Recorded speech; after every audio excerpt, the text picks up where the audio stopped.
Hi, welcome back to Shirai Show. Today is October 10, 2010, and the time is about 11:35 a.m. Central American Time. I want to have a discussion this morning because this is supposed to be the Sabbath, a happy Sunday. But I keep getting distressing information of people trying to accuse me of something without a warrant, or they want to siege my bag because my personal information, my laptops, my printer, my scanner. They want to take everything away from me. Well, anyway, here it is. This is I On March 31st, I taken my state ID. On March 17th, I taken my Illinois ID after I was approved for my name change. Now, here I'm going to show you, but I don't want you to see my license number. Here, here is my driver's license, my Illinois driver's license. And then here is my state ID.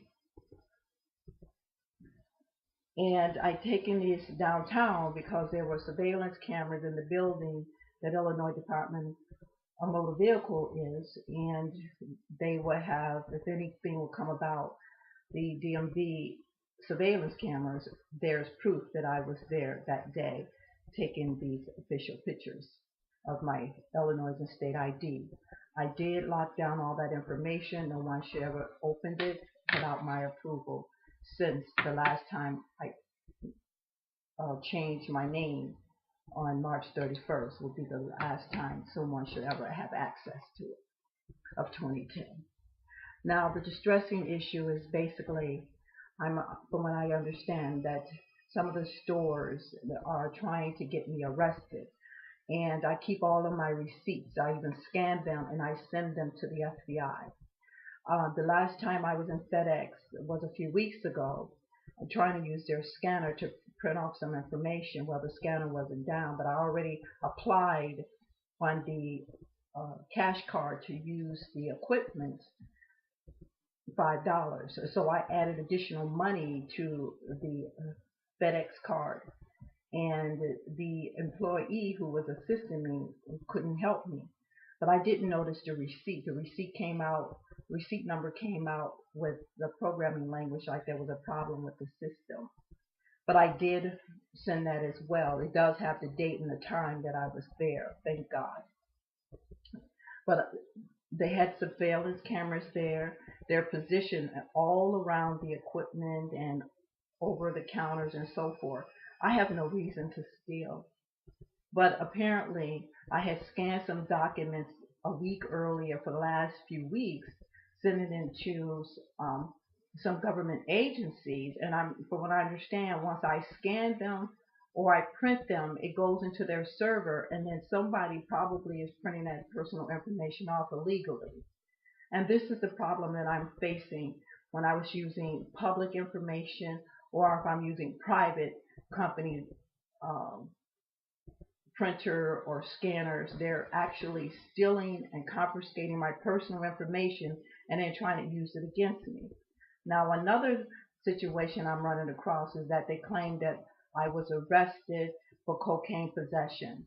Now, I heard when I was kicked out of the shelter on April 1st that there's a 911 call approximately at 7 o'clock that I was kicked out of the shelter. That was the proof, the 911 call. There were several that day, and they claimed that I wasn't. There's a proof and there's a letter that I sent. They didn't give me no reason why they had discarded me from the shelter. Only thing I know that it was told to me that I had filed several reports that I was injected with a hypodermic needle, and I was. They were injecting me between my toes and in my back, and it was disturbing. I was injected one day. I couldn't even stand. One of the volunteers had to catch me. I almost fell. So, and I've been out of the shelter ever since. But the problem is at this point they had discarded me, and they were telling me that there were people utilizing my social security number like a national ID. It was all put in a bucket. I never authorized. I never gave the shelter authorization.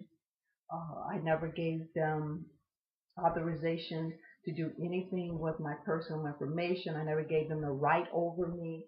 I never gave them anything. I never signed even, I never even gave them a change of address to that location to get my mail.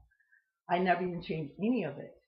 So this is quite interesting that I never gave them a power of attorney over my life. So someone forged my signature, and this is what the legality issue is over this shelter, because they were telling me there were people there who were using my social security number, and that's what I have found.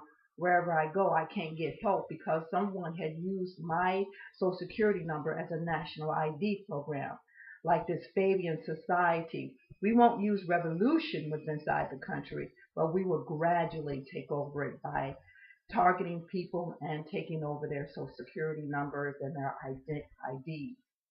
But I did not. And it was illegal. I'm not sure if this shelter had authorized for anyone in that shelter to get any of my personal information.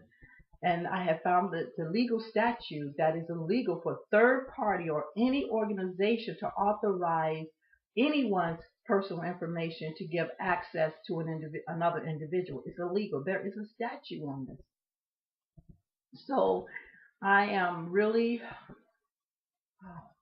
unnerved, unsettled, because what they're trying to say that now that I'm crazy, in order to cover up that my identity is truly compromised.